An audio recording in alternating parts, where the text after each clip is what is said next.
Bismillahirrahmanirrahim. Salat yang dimaksud tidak sekedar salat fardu, tapi salat sunnah. Saya ingin tunjukkan tentang amalan Nabi bersama istri-istrinya. Dan ini ibu bisa dorong suami untuk bisa bekerja sama meraih surga. Apa diantaranya? Salat malam, tahajud. Ini salat paling indah, paling mampu menyentuh jiwa, dan jika bisa dikerjakan berjamaah suami dan istri itu luar biasa.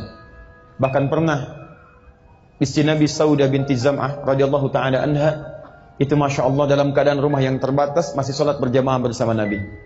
Ya, sampai bagian kepalanya mengenai bagian belakang Nabi sallallahu alaihi wasallam. Tapi indah pada momentum itu. Perhatikan baik-baik. Hadis riwayat Al-Bukhari nomor hadis 2010. Paling kanan sebelah bawah di kitab ini. Satu kali Sayyidah Aisyah ditanya tentang kebiasaan salat malamnya Nabi sallallahu alaihi wasallam. Konon dikisahkan 3 orang sahabat yang bertanya. Huzaifah al-Yamani, Abdullah bin Mas'ud, kemudian satu lagi ada sahabat Ubay bin Ka'ab. Tiga-tiganya bertanya pada Sayyidah Aisyah, "Kaifa kanat salatun Nabi sallallahu alaihi wasallam?" Bagaimana sifat salat malamnya Nabi sallallahu alaihi wasallam? Kata Sayyidah Aisyah, "La tas'al an husnihinna wa qulihinna." Jangan ditanyakan bagaimana panjang dan bagus bacaannya. Indahnya luar biasa.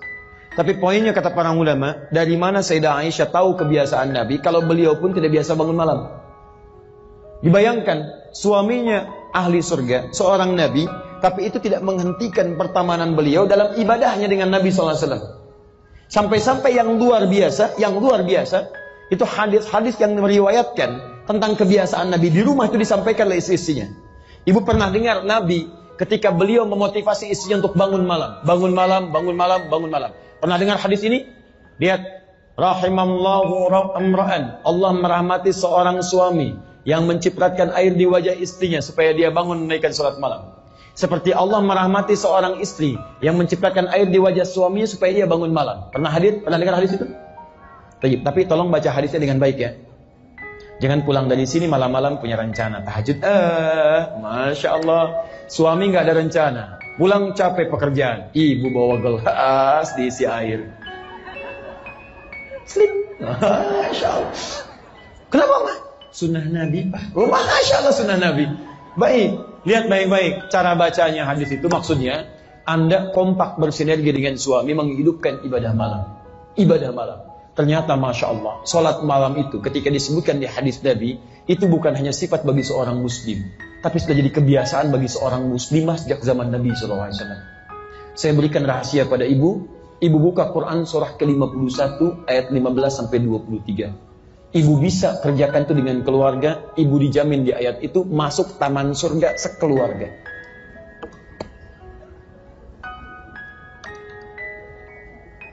Saya nanti tutup dulu sampai sini, sampai ayat ini.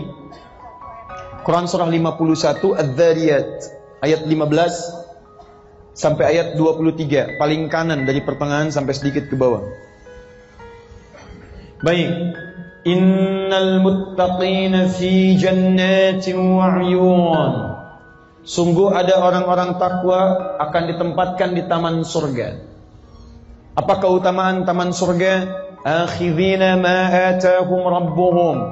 Mereka akan mendapati kenikmatannya langsung dari Allah tanpa perantara.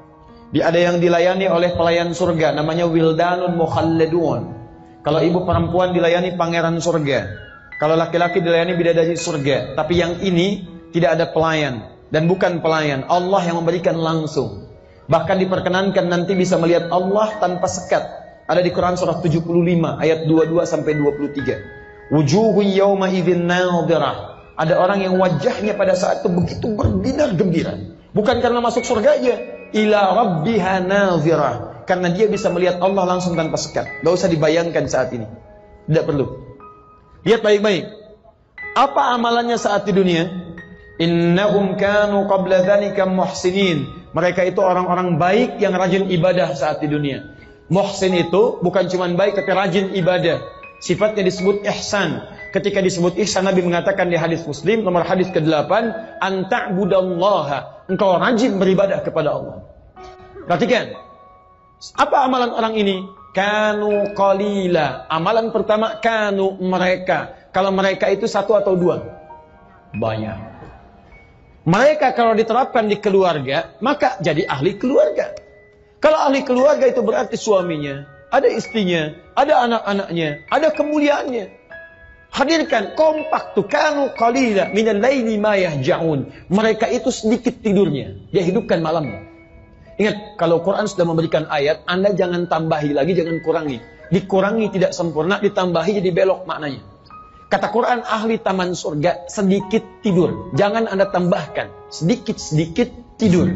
Nah, itu maknanya berubah. Lihat. Satu, sedikit tidur. Tahajud. Apa aplikasinya? Tadi, hadis Nabi tadi. Ayo para ibu, ayo. Kita komunikasikan dengan suami ibu, silahkan sampaikan, Pak, dunia sudah didapatkan, tapi kan tidak kita akan bawa menghadap kepada Allah. Ayo Pak, kita cari bekal. Malam tahajud yuk. Papa jadi imam, ayo mama di belakang. Ah, mama aja yang imam. Oh, Masya Allah, berarti Papa yang pernah tahu ya. Itu berarti suami ibu belum dapat pengetahuan sempurna. Baik ya, diskusi lagi. Ayo Pak, belajar ya, kita kirimkan. Malam bangun, bismillah. Anak-anak bangun. Nabi Muhammad SAW membangunkan Fatimah Zahra radhiyallahu ta'ala anha. Ali bin Abi Thalib menantu dibangunkan, anak dibangunkan. Ayo, salat. Ada yang masing-masing, ada yang ikut dengan Nabi. Teman-teman sekalian, para ibu sekalian, perhatikan baik-baik. Fokus ya, fokus. Lihat, bangun malam.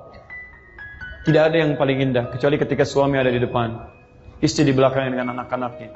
Suami kemudian membaca ayat-ayat Quran. Istri di belakang menyimak dengan baik. Suami sujud, istri sujud. Begitu selesai, suami berdoa, istri mengaminkan. Tapi belum cukup sampai di situ. Perhatikan kalimatnya. Wabil asharihum yastaghfirun. Dan mendekat kepada fajar. Ashar itu waktu menjelang singkat menjelang fajar. Jadi kalau subuh sekarang jam berapa? 4:24. Nah, ini dibalik sama saja. 4:24. Baik, kurangi 30 menit. Jam berapa? Jam 4 kurang 6. Ya, anggap saja kita paskan jam 4. Nah, jam 4 ini kurang lebih 15 sampai 30 menit sebelum subuh itu disebut sahar namanya. Saharun. Aktivitas yang dilakukan di waktu sahar disebut sahur. Ibu pernah mendengar makan sahur?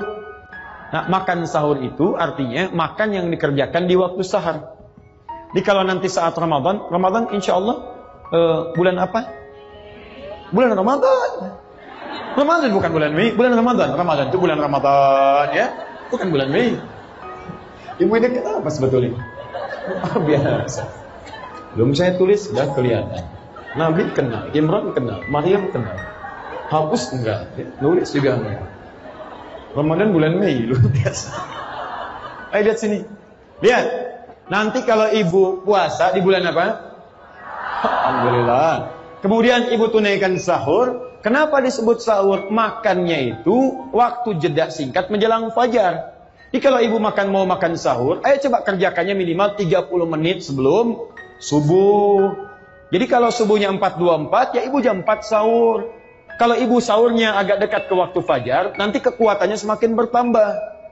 Silakan cek 4:24 ini subuh, maghribnya jam 6 misalnya. Jam 4 sampai dengan ke jam 6 berapa jam? Kurang lebih 12 jam. 4:24 kurang lebih 11 jam, 11:30. Baiknya 11:30.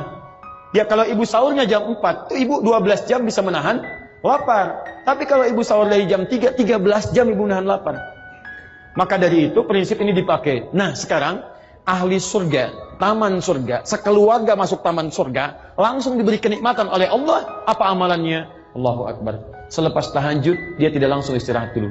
Hum yastaghfirun. Mereka kompak berevaluasi diri, memohon ampunan pada Allah Subhanahu wa taala.